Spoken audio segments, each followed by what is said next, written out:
Hello, I'm Samantha Anderson, Director of Communications with Newton Public Schools, and I'm here with Superintendent Dr. Deb Ham, and we're here to go over some of the highlights from last night's Board of Education meeting.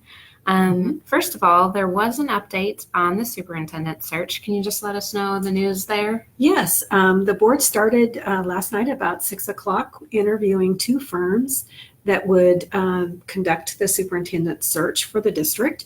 And after that, during the meeting, the board discussed both firms and decided to hire the Kansas Association of School Boards to go ahead and conduct the search. That will be with Representatives Gary Sechrist and Sue Givens. And so that will be marching forward very quickly. Some reasons that the board discussed for their selection were the knowledge that KASB has about school boards, school districts, and the different superintendents and needs of districts. So that was one reason, and the other reason was their knowledge of our area. Both of them live in this region of the state, and so they understand the needs of this region and will be able to work very closely with the board. An added factor, but not an important factor, was the cost of the fees and the services provided by KASB were cheaper than the fees for the other firm. And so we're excited to get started. They'll be at the November 11th board meeting to get their discussions underway with the board. All right. The topic of Lindley Hall was discussed again, and there was a decision made in regards to that. So what was that? Well, first of all, again, we had community members there that spoke about this issue, and we appreciate their engagement and their input. It's very valuable to the Board of Education. And the board decided to move forward with a way to create an informational display that would be put up in Lindley Hall that details the segregational practices of Newton High School and other communities around the state. I mean, it wasn't just a Newton thing during the Lindley era. And there will be some kind of a plaque or information available in that space moving forward. They also discussed a variety of other things related to that and want to encourage our teachers to look at how best to address Newton history in its fullness. Okay. You also gave a presentation on safety and security and some of the updates the district has made in the last few years. Could you just share a few of those updates with us, and then also just let us know what requests the board made at the end of your presentation? Sure. We had in 2015 Chuck Clanahan from the Department of Homeland Security come and do an audit in our district. And this information from the presentation last night will be uploaded into board docs today, so anyone can view the entire thing. But the highlights really are that we're working and have continued to work since that time in making our district safer.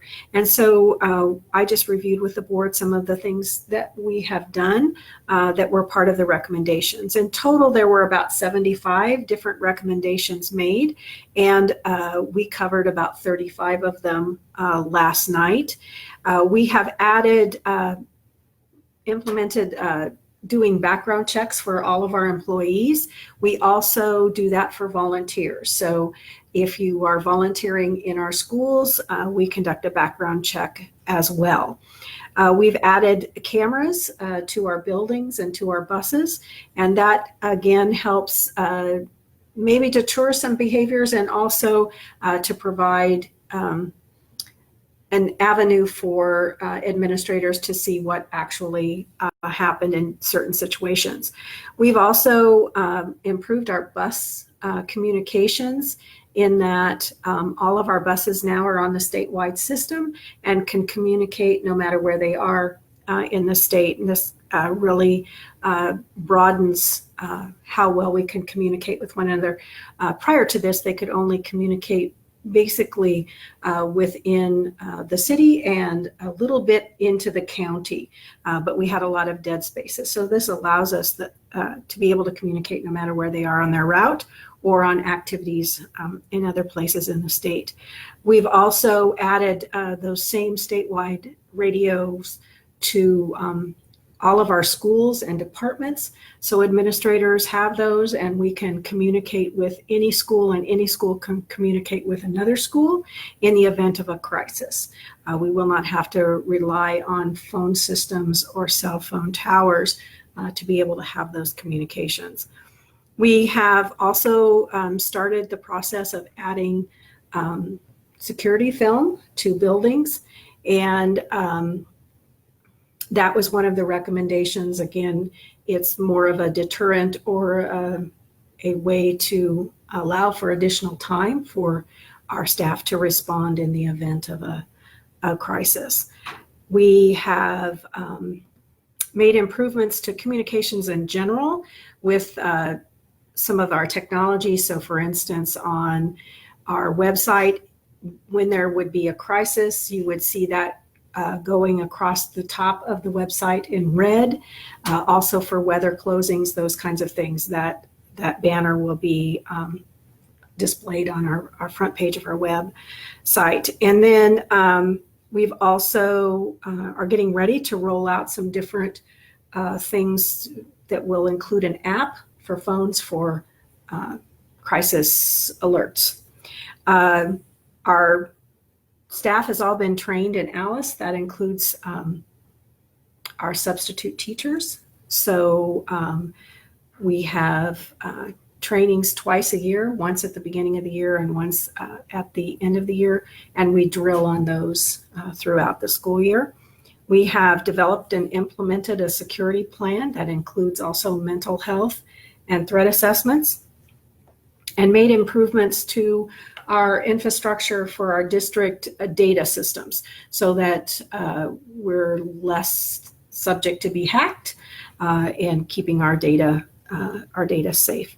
So we have done a number of things in the last 4 years. There's of course more to do, and we talked a little bit about those things also, that making the improvements to tornado shelter doors, as well as having controlled access on our buildings, were things that we have an interest in doing to, again, help our students and our staff be safer, as well as patrons when they're in the building. And but to do so would probably require prioritizing those in a way to either utilize capital outlay funding or to utilize contingency reserve funds, or paying down some funds that we have. The board then has asked to be able to talk about that at a future meeting. So we'll be gathering some information there and putting together another presentation on that. All right. And one other thing the board discussed, just to give you all an update in case you've had some questions, is live streaming. And that's something that we are looking into. There are things that go into it, things like making sure our website and the videos on it are ADA accessible, confidentiality, as well as just making sure we have the right tools and equipment to make sure it's easy to hear and see. So those are things we're looking into, and we will report back to the board on what we find. And then last but definitely not least, there was a gift made over the last few weeks to the district. Can you let us know what that was?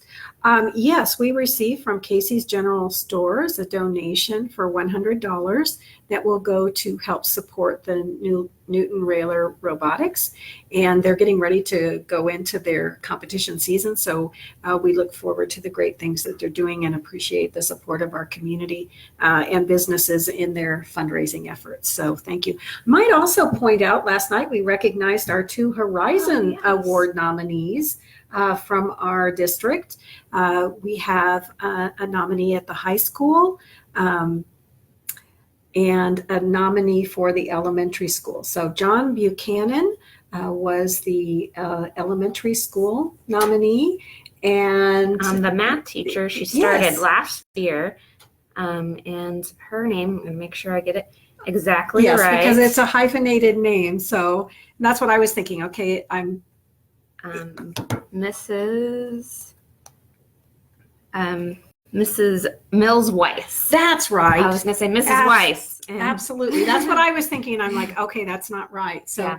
But yeah, and we have some great teachers. This isn't the first of the award nominees that we have nominated for this Horizon Award that recognizes teachers that have gone kind of above and beyond, if you will, in their first year of teaching. So we look forward to great things from both of these teachers as they move forward.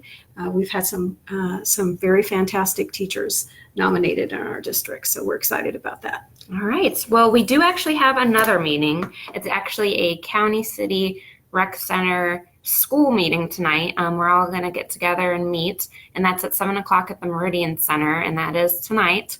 Our next regular school board meeting will be on November 11th at 7 p.m., and that's back here at the district office. If you have any questions, feel free to leave them in the comments section, and thank you so much for watching, and thank you for being here, Dr. Ham. Mm-hmm.